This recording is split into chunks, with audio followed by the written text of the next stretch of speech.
Here we go. Hello, everyone. Welcome back to the channel, or maybe say, here I am again. And happy Monday to everyone who's here. I am, I took my green screen, actually, I raised my green screen up. So it's like, I'm just here today. And I'm going to be here till I'm not. And we're going to chat about some things, or at least I'm going to pontificate to some extent after I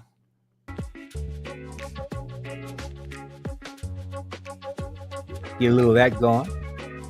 So, what a great title. I wrote this a little while ago. I don't have any plans per se, but I will talk a little bit about what triggered all of this. When death speaks, what do we hear? That's the question. And it's the opening salvo into I'll say some conversation. I will mention here that a number of things have done or have triggered this, I will say.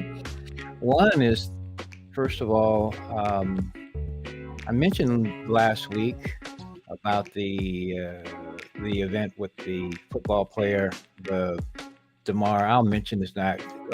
DeMar something. Okay, I don't even recall his last name, but you know what I'm talking about.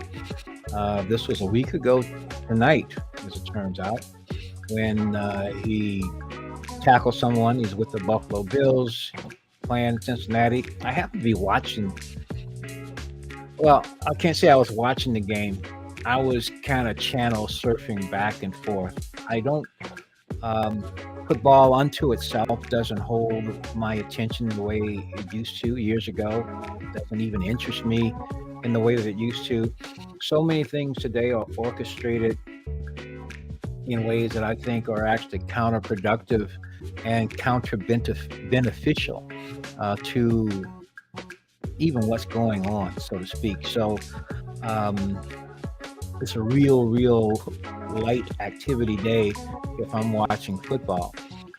Tennis is starting up again, and so I'm watching a little bit of that. But even that, especially over the last couple of years, has gotten far more political to some extent, and so you gotta filter out a lot of what you're hearing.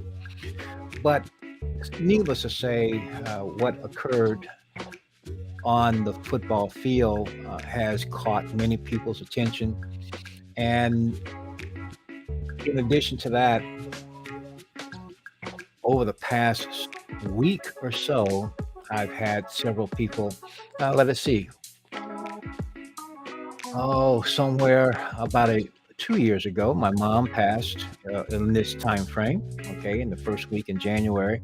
In this case, it was 2021 or 2020. See, I don't focus on that much, and maybe it'll come out to some extent in the course of this visit that we have. But in addition to that, someone that I knew directly and have known for a while, he's a gentleman who ran a farm. And it was and is a very unique farm, and in the sense that all chemical free, no use of chemicals whatsoever. He runs a farm that I consider should be the rule rather than the exception. And I've known him for maybe 10 years almost now. We're talking, I think, 2014. I went back and looked at some videos that I shot of him in 2014. So I have, I will be sharing some of that soon, and I'm putting some of that together. But he was involved in automobile collision perhaps a couple weeks ago, and I saw an announcement on Facebook of the fact that he was in that collision. He was in his 80th decade, so to speak, not 80th decade, is his eighth decade in terms of his times around the sun, but still a vibrant guy and still with many, many hopes and dreams, many things he wanted to do and accomplish. In fact, I visited with him last year. I visited with him, I think, I say last year, that's last year now, it's 2022. I think I may have visited with him then. I spent some time with him. I didn't do any video, but I think we hung out a little bit because when I'm in his part of the world, I stop in, we talk, we visit. And so, but he was in a collision. And then come Thursday, I hadn't heard anything new from that first announcement. So I called him. I called his home. I called his cell phone, and I got voicemails on each. And so I left messages, and just, are you okay? Are you doing all right? Just checking in, etc. And so it was the next day that I got a text message from his daughter, basically saying that actually on the day that I did call, in fact, it was later that in that time frame at least, he did exit his connection with this body, with this, I can't say with this world, but certainly with this body. And that may get into some of the other aspects of our thoughts about life, about death, about existence, so to speak, and particularly continuation of life. But so that occurred, and I've been looking over some of my videos that I have shot with him or of him over the course of these years that I've known him, and I will make that available. But then that wasn't it. I find out, in addition, the wife. They're a couple, husband and wife, but the wife has been in decline of health over the last few years, in fact. And anyway, I learned there yesterday that she had exited. She had left and done her final curtain call here on this particular plane. And so with that, I called my friend and just to let him know I knew, at least I had heard about it, and just to be there for him, so to speak, or to share my support for him in his moment and hour and period, of grief and readjustment. And so that was it. So okay, I got the time frame. I got my mom. I got this event. Now again, my mom a few years ago.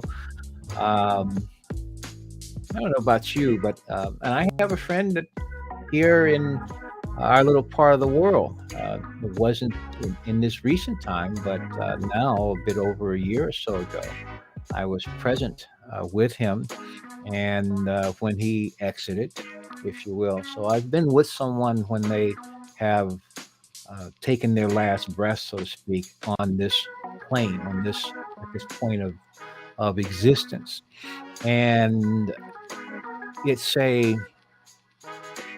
I think first of all, it is I'd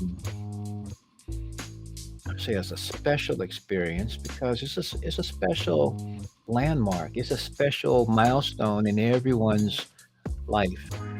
For some reason, we all celebrate the arrival. We celebrate the arrivals. We right off in our society go on the assault on those little beings that show up in those forms and start pricking and doing all kind of things to them to welcome them to this particular realm. And I don't mean this in a good way, but it's all about a hoopla and fanfare. And then as the being grows out into whatever he or she is and does this thing called life, they've been injected with so much thought, so many ideas, so many opinions, so many questions, concerns, so many fears, so many admonishments. and ultimately they do the life journey with all of that baggage that they carry. We carry a whole bunch of informational baggage during the course of our stay, during the course of our visit, through the course of our interactions here. And you know something? Um, I've been around the sun enough times to see that a lot of that baggage is all information, and we are actually dealing with the effects of that information that we've taken on without the knowledge of whether it was true or not. Oftentimes because we believe what someone told us and we didn't do any questioning of our own.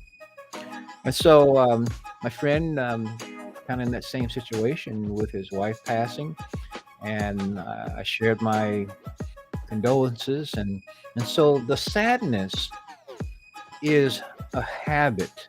I didn't necessarily feel sadness per se, and my spirits weren't down. They were certainly in respect of his. I mean, his partner for many, many years was now okay, done with this particular journey. And again, this particular phase of the journey. I don't necessarily see that the journey is over when the person passes because the life isn't over. Now, you're getting into, or we're getting into how I see things today. I didn't start that way. I didn't start even with an opinion as I have come along in life, in this life. But I've certainly been observing. And the first time I had this idea or had this interaction with this experience or this phenomena referred to as death, and then I went through the process, and this was as a kid, freaked me out. When you listen to well, you see what's happening, you see they're not there anymore or not going to be there anymore as you understand it. And then you start getting into our educational system and our science and these other things that basically call into question anything that isn't material. It isn't anything that is physical. We have a science that is based on a materialist point of view in the sense that that which is real is what our instruments can measure and detect and analyze. And anything that's not within that realm or range of analysis or the ability to be analyzed or in some kind of way conceptualized is considered to be conjecture. And that actually even includes our existence. The question, in fact, I mean, you can sit back and see a lot of um, I'll say um, symposiums and presentations of asking, is there life after death? You know, here's doctor this and doctor that. And this is a noted this person and that person, and either here's a panel asking whether there's life after death, and on the other hand, calling it into question. On the other hand, there's this fellow. I'm not sure if he's a psychologist or what, but I think his name is Eben Alexander, something like. He's a near death fellow in the sense that he had his own experience, and it was just funny as how they act as though they've just now discovered. Okay, now I've had my own experience. Oh, now there is continuation of life afterwards. I've confirmed it. Okay, it's really kind of funny, but generally speaking, when you go through the education system doesn't really help you. I remember even as a kid, there are certain things that they tell you in the education system. And of course, you're going to be graded, you're going to be tested on what they tell you in the education system. So you've got to really send that information back to them in the way they tell you, as though you've taken it on. You've accepted this is the way things are and not supposed to question it anymore. But the idea, for example, of consciousness. to the extent that consciousness is even considered in education, it's it's just thought of as almost like a commodity. And in fact, I went to a symposium some years ago. I think this was 2008, and it was called Toward the Science of Consciousness. It was put on by the University of Arizona down in Tucson.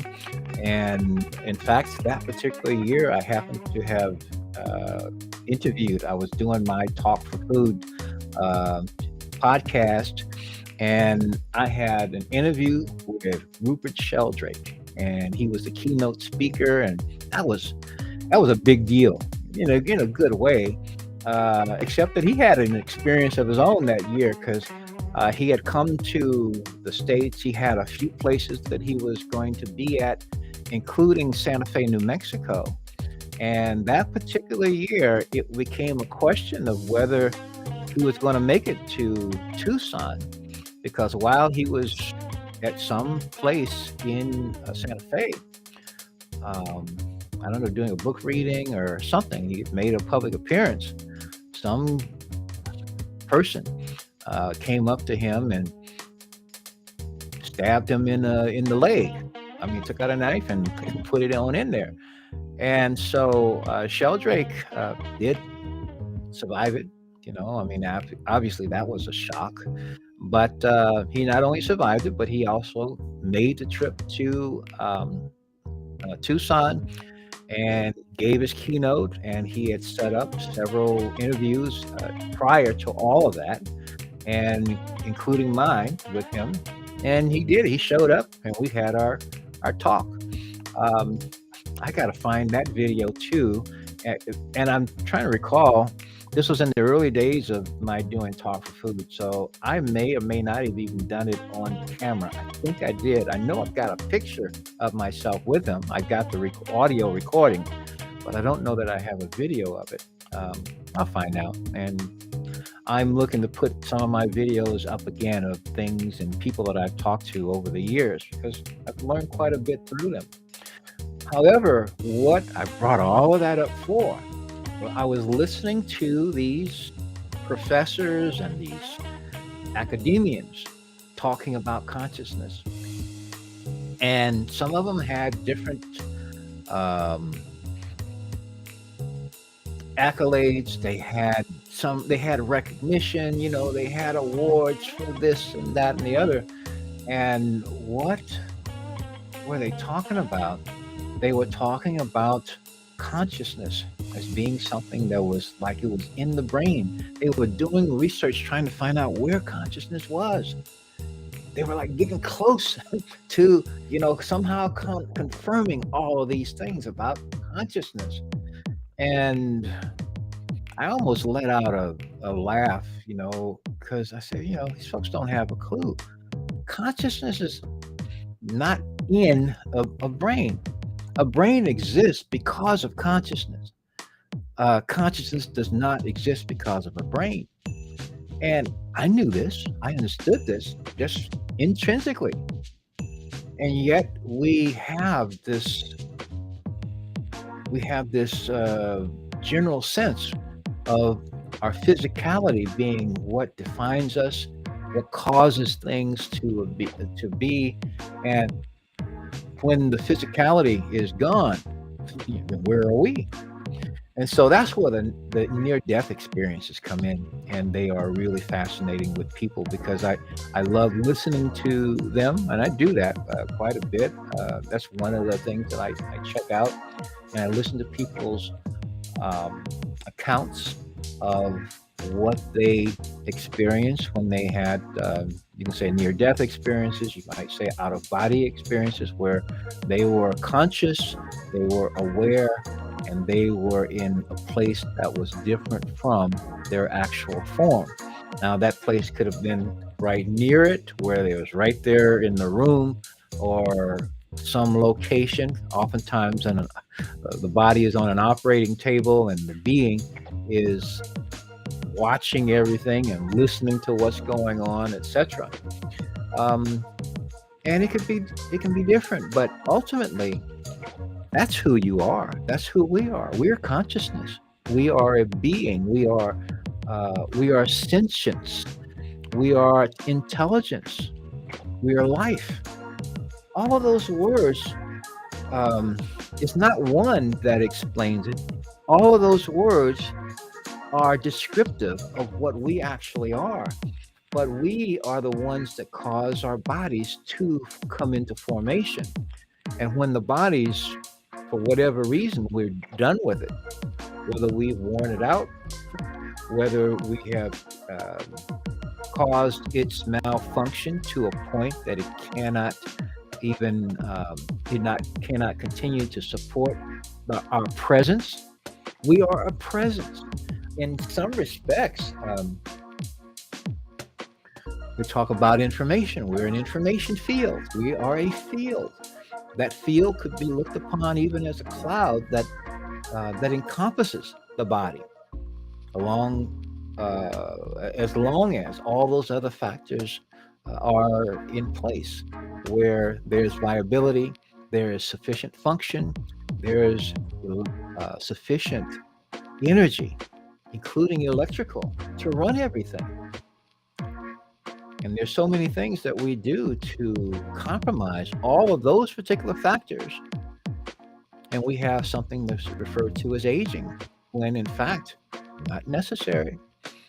We see things happening to others and then presume that they would happen to us, and then we will become right, so to speak. So so these things happen. My friend, the farmer, I'm looking at his videos. My friend and his wife, I sent him my thoughts and my condolences, because I do understand how people feel. There is oftentimes there's a sense of loss. Sometimes there's a sense of question. I think many people in our society question, they're in that academic thing, and they're in the idea of physicality, of materiality, so to speak, of things. They are also in the good evil mindset, the duality of things, where, okay, I'm good to your bad, or you're good to my bad. It depends on perspective. But all of those things are perspectives, for one thing. And I'm of a feeling, I'm of a mind that there are other ways to interpret things, in the sense that, first of all, the passing from a body is not a loss. In fact, for the person who is doing it, it may look terrible for the ones who are left behind. But I think, generally speaking, I mean, unless there were severe levels of negativity, of self,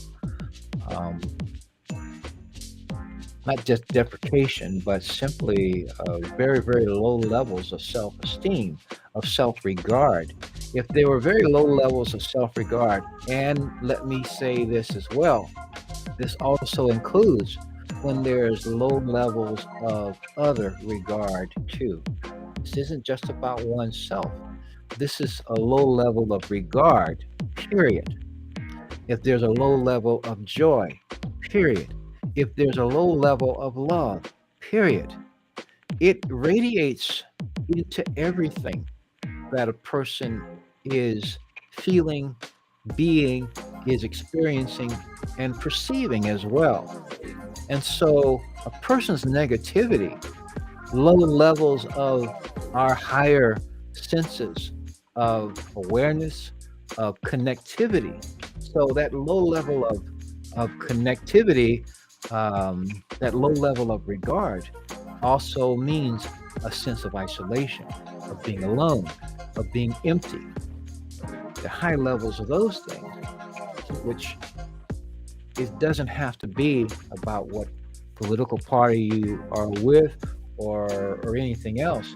It's that low level of regard, connectivity of to the higher uh, points of expression, the higher points of consciousness, that close each of us off to virtually anything else that we feel is of value because we don't see value in ourselves.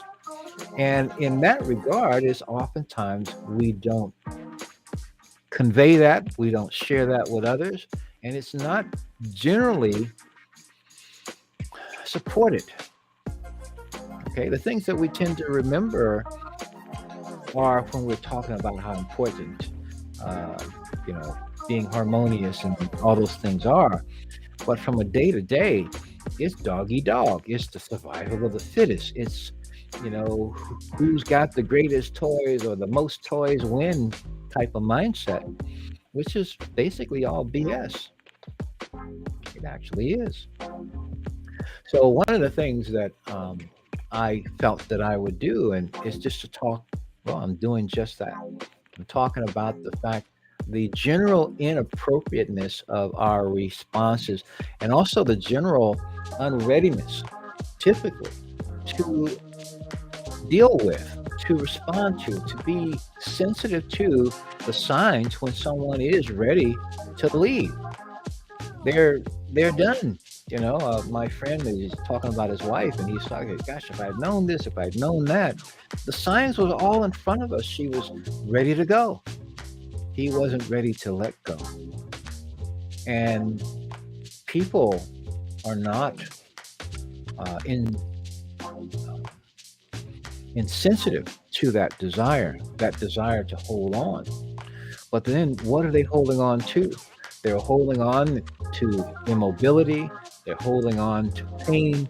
They're sticking around in spite of so many fears. Uh, there is something to be, to look forward to going to when we are done here. Okay. The question is, in many ways, how to steer the ship of life in the direction that you want that life to go, into the realm, into the feeling. I'll give you an example. Dr. Wayne Dwyer, uh, many books, very beloved guy, and yet he had his own bouts with the conventional thoughts. I can't even think of some of his titles, and yet I can say his name. Okay, and he wrote a lot of books, and they were very much um, inspiring books, memorable books.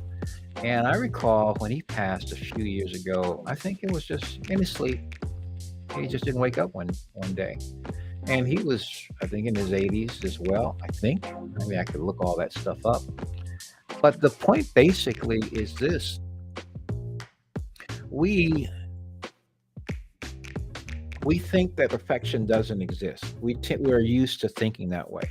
We tend to think in terms of the dualities, of the contrast of good and bad, and right and wrong, and all those things. It's evident to me, at least now, that none of those things actually exist. I would even say time doesn't really exist. Timing does. Time, I don't think so. Now, space, another story. I read a book someplace, and I'll find that light doesn't actually even travel. The issue is what actually does exist, now exists. And in that respect, here exists. We can make changes. We are aware of our reality or lack thereof. We have our experience in this particular moment, and it's in this moment where we can change anything. However, we take a lot of informational cues from everything that's around us. We take it from our news feeds, for example. We listen to what someone is saying about what you should do for this and what you should do for that. We've gotten to a place, oftentimes, where we are waiting to be told what's going on in the world. And then next, okay, we get that part. Next part is waiting to be told how to think about it. And then that becomes you're being fed all this information. To what extent? Sometimes it's basically to take some It's going to be at some odds with what you feel is right or what you thought was correct. And yet you're hearing this and you're hearing this and you're hearing this and you're not hearing, and you're being told you need to think this way about that and you need to think this way about that, even when you don't. And on the other hand, if this was such a big issue, if this was such a real danger, seems like you'd have other clues that are independent of the source of that information. And yet people start little by little deciding, oh, well, what the hell? I need this job. I need this. I need that. Oh, I want to do this. Oh, my family believes this and that and the other. I'll just capitulate. I'll just cooperate. I'll just go along with it. And so before you know it, you're into something else. And then what's interesting is how you can lose sight of that choice. And then when new ramifications come up and new adverse experiences happen, it's like we're clueless as to where did that come from. So we get to a place where we don't see our role in the unfolding of various adverse experiences that we have. And that could be individual experiences, because it's easy to point our fingers at something else or someone else or some other group or some other thing or some other idea. Oh, they caused this to occur. And so if we're not seeing that we chose to subscribe to the idea, we chose to think that their opinion made some actually mattered relative to our own life, whether to our own destiny for that matter. If we think that someone else's opinion, who they're breathing, they're sucking the same air you and I are, they are limited by the same things that limit us. We limit ourselves with our own fears. We limit ourselves with our own lack of or unwillingness to see others who may not even agree with us with respect, with the type of respect that we wish for ourselves. If we don't respect someone else, irrespective of what they are saying or doing or being for that matter, then we open our doors up to the same disrespect. We open ourselves up to that same kind of disrespect in a way that's meaningful to us.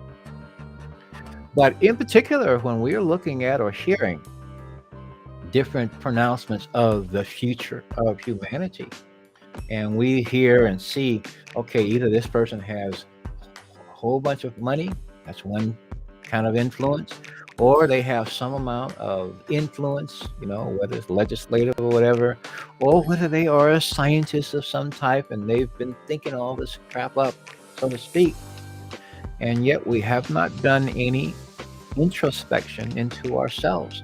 We haven't gained any real understanding about our own abilities. And more importantly, we haven't looked into, we haven't given our own energy, our own joy. If we've let those other people's opinions say, oh, woe is me, woe is us, we are in trouble, etc., and our fear levels have gone, run amok, then we're simply contributing to their situation, whatever it is that they are thinking. On the other hand, we've not lost any ability to change things. We've simply set aside our power to do so. Big difference. Big difference between not having an option and not exercising our power to create that option. And so what is for those who think it is. I tend to feel that there are some wonderful things that are in the offing for all who see wonderful things and who are willing to open up the wonderfulness within them, to give it their energy, to give it their attention, to give it their life, to give it their love. And so in that respect, there's a reason to feel good. When someone has lived a long life, when someone has made a difference in your own life, and also to seek to make a positive, beneficial difference in the lives of others. That's one reason I do these things. I don't know and can't say that anything I've said or am saying in this particular case is encouraging to people, although that is the intent.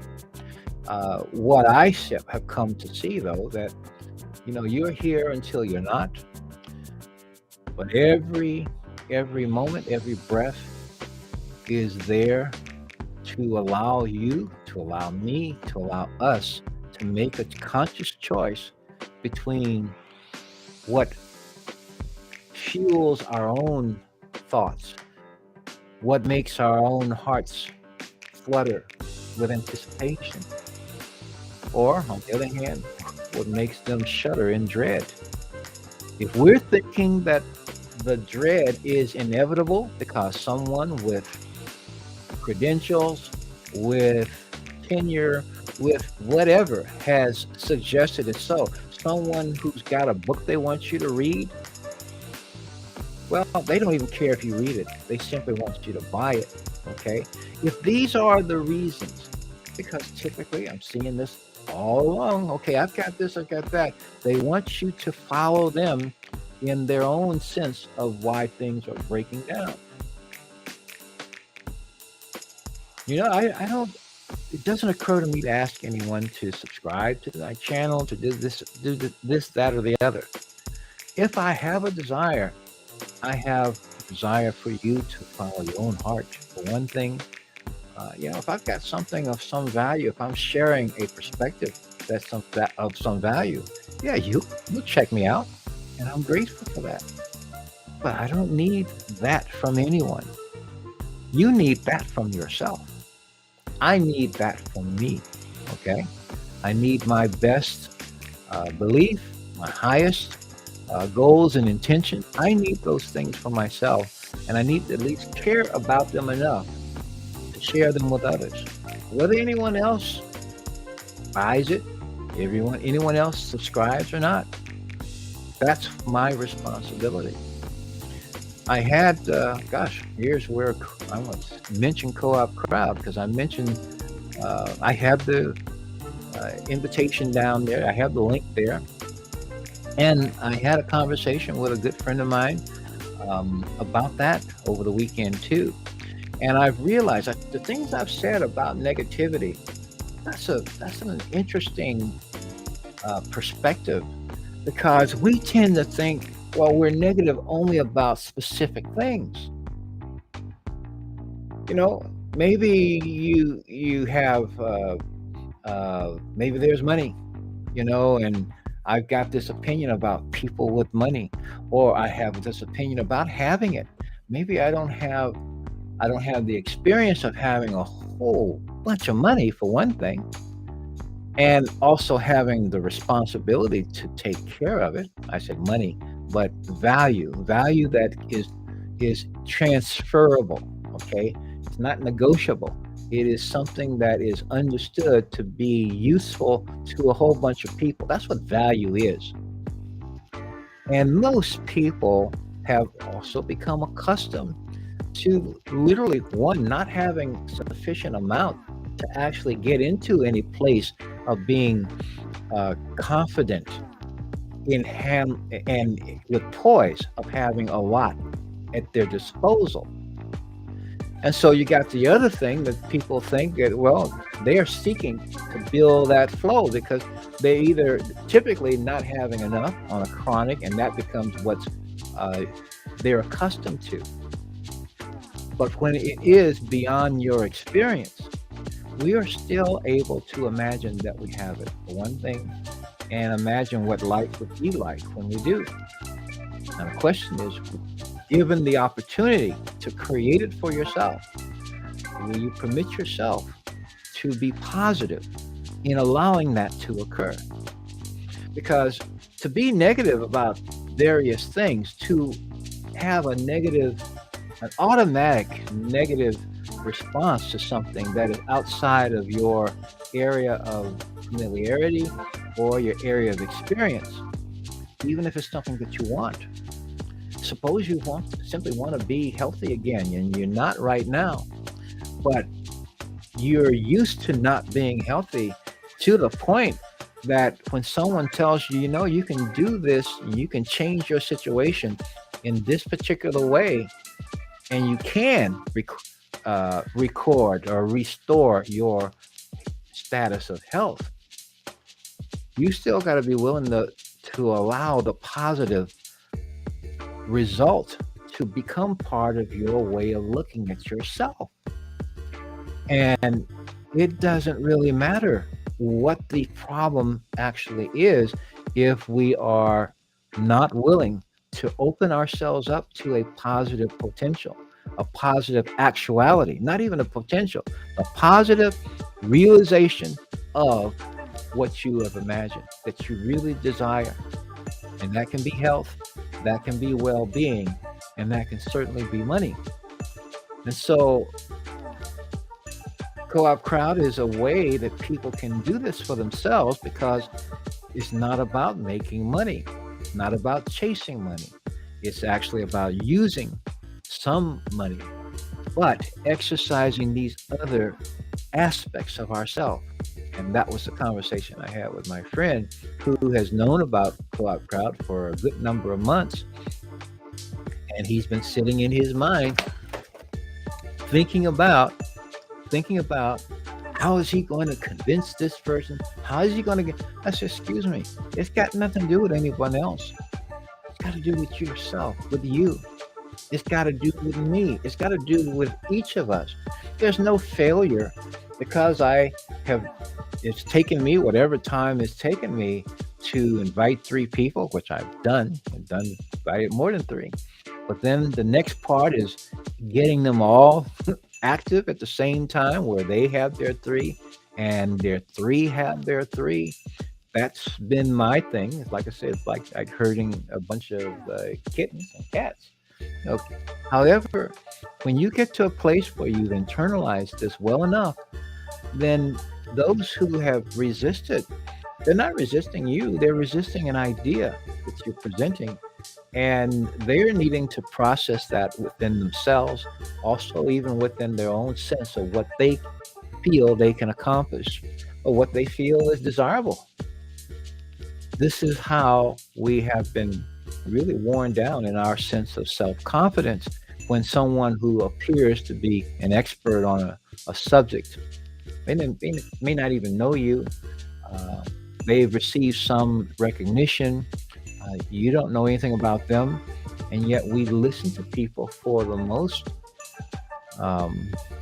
arbitrary reasons, and we listen to a lot of misplaced information, and we yet pay the price for having done it, whether it was innocently embraced or not.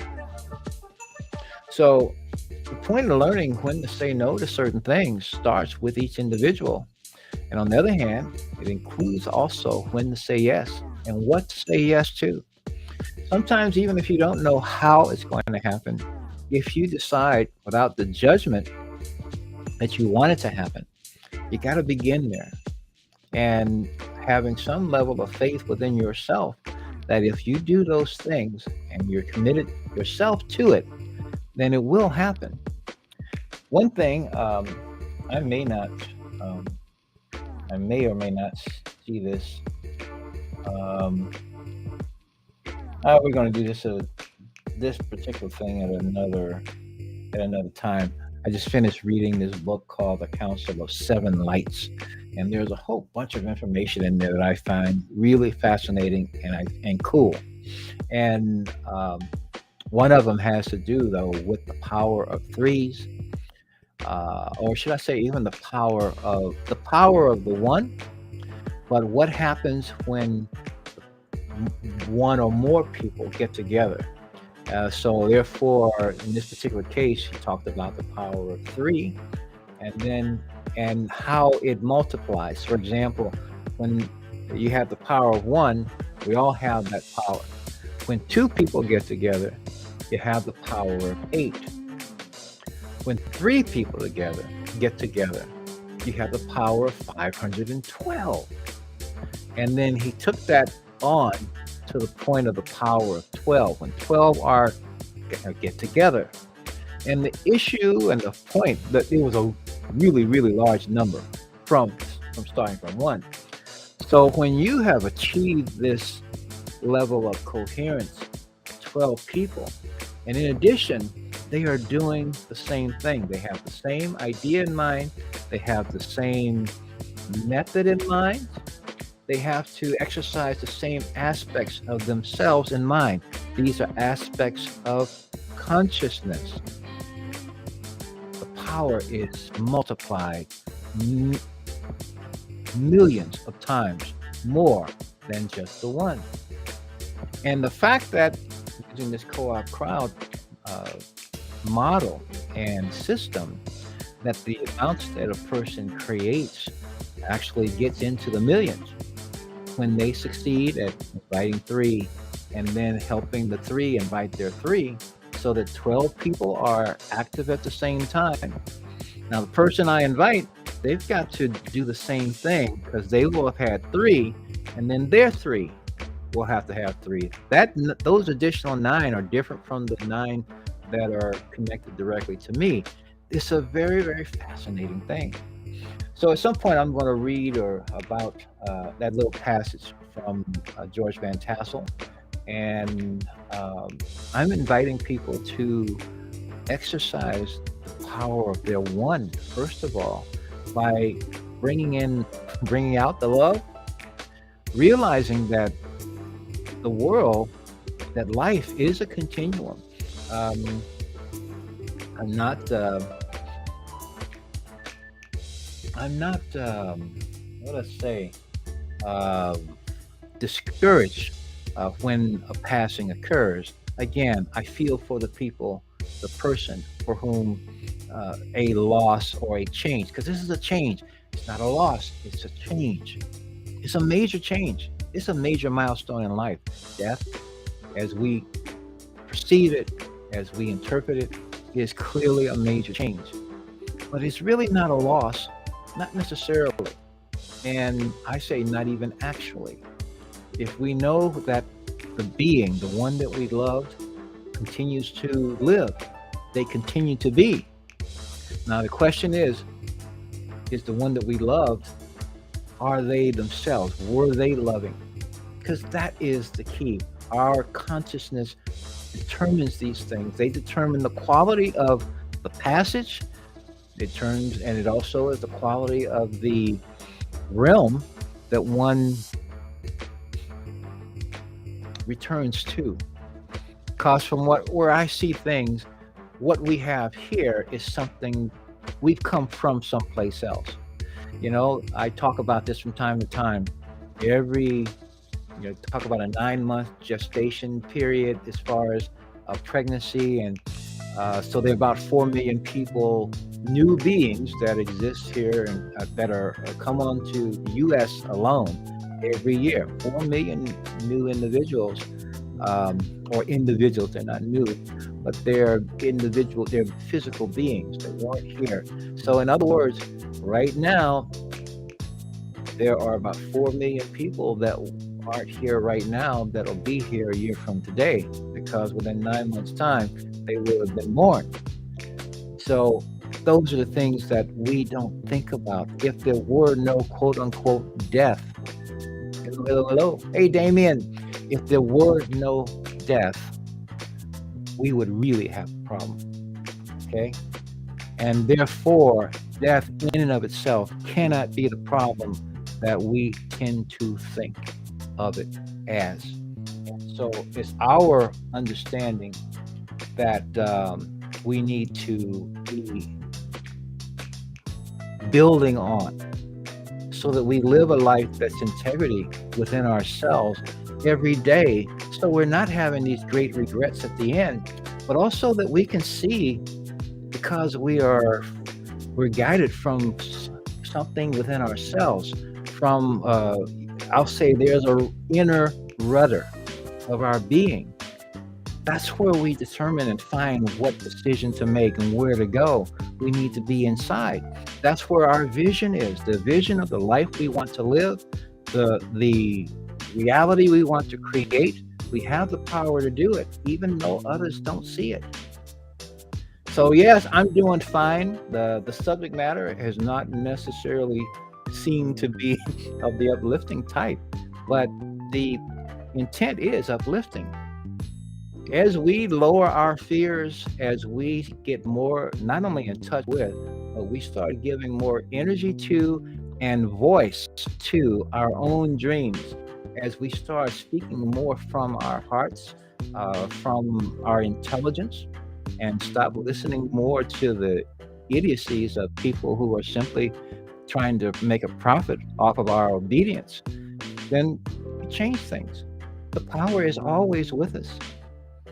And that's the thing that I want to share. I want to help people understand. And there it goes. Gosh, I've been rambling along for 51 minutes. And so I think what I will do, I'm working on to a point that I will see. I'll decide on some level of frequency because I do want to talk about these things. But one thing that excites me is the possibility of more and more people. Um, I want to say empowering themselves financially, and I see that this can be done with co-op crowd through cooperation. It's cooperation. It's the principles and the practice of turning to each other with a specific method and a specific plan. And I want to invite people to join co-op crowd. I want to invite you to join it. Um, with the idea that you'll do what I'm doing and then invite others who will do what you are doing. Because as we turn to each other, I see how people, each of us, can actually build and grow our own flow of income, of, a large flow of income. But I also see how it can change other things where people are not being responsive to I'll say the needs of many. I mean, our social issues are not being even addressed. And why? Because folks who have, they don't have a problem. Uh, they're getting what they need already. But people who don't, they're not getting what they need. But on the other hand, they're not giving themselves what they need. I love Co-op Crowd because it exercises the consciousness. It exercises the, um, I want to say the parts of us that have been capped off. We got to open ourselves up to be enthusiastic, to care about what we're doing, to want what we are seeing so much.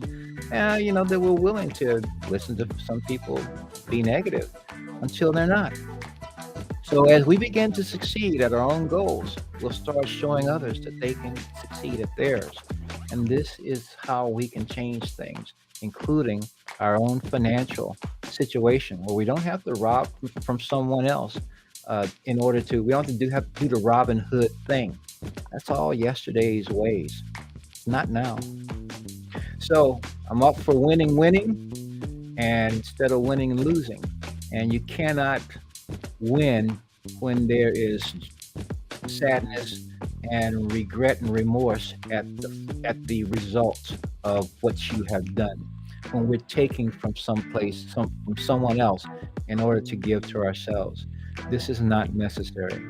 Never has been, but today it's much more possible to do something in a very short period of time through cooperation than it has ever been. So uh, I'm going to check out till now at 54 minutes, etc., etc. But thank you for watching. Thank you for tuning in. And sometime soon, who knows? Tomorrow's Tuesday. I may be here tomorrow, if not for Wednesday. I'm still working that out. But until then, until next time, hope to check you out and see you. And thank you for joining me. Peace be yours. Be prosperous. Be loving. And yes, I love you all. You take care. Okay, come on.